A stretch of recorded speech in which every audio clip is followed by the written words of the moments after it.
என் பேர் ஸ்ரீனிவாசன், கோயம்பேடு உணவு தானிய மார்க்கெட்லேருந்து பேசுகிறோம். இப்போ பொருட்களோட விலையை பற்றி கேட்டிருந்தீங்க. பொருட்களோட எல்லா விலையும் கூடியிருக்கு. குறிப்பாக பார்த்தீங்கன்னா அத்தியாவசிய பொருள் பார்த்தீங்கன்னா அரிசி பார்த்தீங்கன்னா மூட்டைக்கு 150 ரூபா கூடியிருக்கு. பருப்பு வந்து கிலோக்கு எல்லாம் எந்த பருப்பாக இருந்தாலும் 4 ரூபாலேருந்து 6 ரூபா வரைக்கும் கூடியிருக்கு. அப்புறம் எண்ணெய் பார்த்தீங்கன்னா எண்ணெய் ஒரு 30-40 ரூபா கிலோ டின்னுக்கு கூடியிருக்கு. பூண்டுலாம் வந்து பார்த்தீங்கன்னா கிலோக்கு 50 ரூபா கூடியிருக்கு. அதுக்கப்புறம் மிளகா தனியா இந்த ஐட்டம் பார்த்தீங்கன்னா உங்களுக்கு கிலோக்கு 50 ரூபாலேருந்து 60 ரூபா வரைக்கும் கூடியிருக்கு. ஸோ இது வந்து அத்தியாவசிய பொருளை வந்து இதில் மேஜராக கூடியிருக்கு.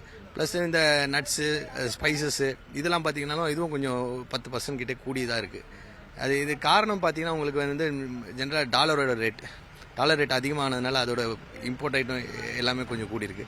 ப்ளஸ் டிரான்ஸ்போர்ட்டேஷன் ஷிப்பிங் டிரான்ஸ்போர்ட்டேஷன் எல்லாமே கூடனால அதோட ரேட்டெல்லாம் வந்து பார்த்தீங்கன்னா இதில் இம்ப்ளிமெண்ட் ப்ளஸ் கிராப் க்ளோசிங் ஸ்டேஜ்னால ஸோ அது கூடுறது ரீசன். புது கிராப் வந்தால் மேபி குறைய வாய்ப்பு இருக்குது. நம்ம உள்ளூர்ல இருந்து வரக்கூடிய பொருட்களோட விலை ஏறிட்டா சார் நம்ம அதுவும் சில மிளகாலாம் கூட ஏறி இருக்கு. அது காரணம் கிராப் தான் இருக்கும். கிராப்போட க்ளோசிங் ஸ்டேஜ்னால அது ஏறிடும். இப்போ வெளி மாநிலங்கள்ல இப்போ ஜம்மு காஷ்மீர்ல இருந்து வரைக்கும் வரும் இல்ல அது எல்லா பொருளும் இருக்குன்னு சொல்ல முடியாது. சில பொருட்கள் தான் ஏறி இருக்கு. அந்த மாதிரி மாநிலத்திலிருந்து நமக்கு வரும் சார். அது ஆந்திரா வரும், கர்நாடகா வரலாம். அரிசி பார்த்தீங்கன்னா ஆந்திராலேருந்து வரும், தமிழ்நாட்டிலேருந்து வரும். ஸோ தமிழ்நாட்டிலேருந்து வர பொருளும் ஏறி தான் இருக்கு. இப்போ அது காரணம் கிராப் க்ளோசிங் ஸ்டேஜ்னால புது கிராப் வரும்போது ஆட்டோமேட்டிக்காக அது இதுவாகும். இப்போ பார்த்தீங்கன்னா ஏலக்காய் எடுத்துக்கிட்டிங்கன்னா ஏலக்காய் கிட்டத்தட்ட ஒரு 2000 ரூபா கிட்ட கூடியிருக்கு. காரணம் முன்னாடி 2500 இப்போ 4000 ரூபா கிட்ட டச் ஆயிடுச்சு. அது காரணம் ரீசன் பார்த்தீங்கன்னா கிராப் க்ளோசிங் கிராப் ஃபெயிலியர். அந்த ரீசன்னால ஃபெயிலியர்னா கிராப் விளைச்சல் கம்மியாக இருக்கும். அதான் இது மாதிரி வேற என்ன சார் டபுள் த மடங்கு கூடியிருக்குன்னா வேற என்ன நட் சைட்லாம் நிறைய கூடியிருக்கு சார். பாதாம்லாம் பார்த்தீங்கன்னா போன வருஷம் பார்த்தீங்கன்னா 600 ரூபா இருந்தது. இப்போ பார்த்தீங்கன்னா 960 ரூபா 1000 ரூபா வரைக்கும் போயிடுச்சு. அது மாதிரி பிஸ்தா இந்த மாதிரி ஐட்டம்லாம் கூட கூடியிருக்கு. இப்போ கிட்டத்தட்ட அதுவும் ஒரு 40% கிட்ட கூடியிருக்கு. அதெல்லாம் வந்து ஈரான் ஐட்டம். அது பார்த்தீங்கன்னா முன்னாடியெல்லாம் பார்த்தீங்கன்னா உங்களுக்கு பிஸ்தாலாம் பார்த்தீங்கன்னா உங்களுக்கு 1300 1400 இருந்தது. இப்போ பார்த்தீங்கன்னா 2800 வரைக்கும் போயிடுச்சு. ட்ரை கிரேப்ஸ்லாம் அப்படியே ஸ்டெடியாக இருக்குது. அது ஒன்றும் பிரச்சனை. ஸ்பைசஸில் பார்த்தீங்கன்னா ஏலக்காய் தான் கூடியிருக்கு அதிகமாக. மற்றபடி எல்லாமே ஓகே ஸ்டெடியாக தான் இருக்குது. மற்றபடி நம்ம அத்தியாவசியமா இன்னும் பயன்படுத்துற பொருள் இப்போ வந்து பருப்புன்னு 20 எல்லா பருப்புமே ஏறி இருக்கு. எல்லா பருப்புமே ஏறி இருக்கா சார் இல்ல சில்லறை விலையில எவ்வளவு வருது? இல்ல எல்லாமே இப்போ மொத்த விலையில ஏறினாலே சில்லறை விலை ஆட்டோமேட்டிக்கா அது ஏறிதாகும்.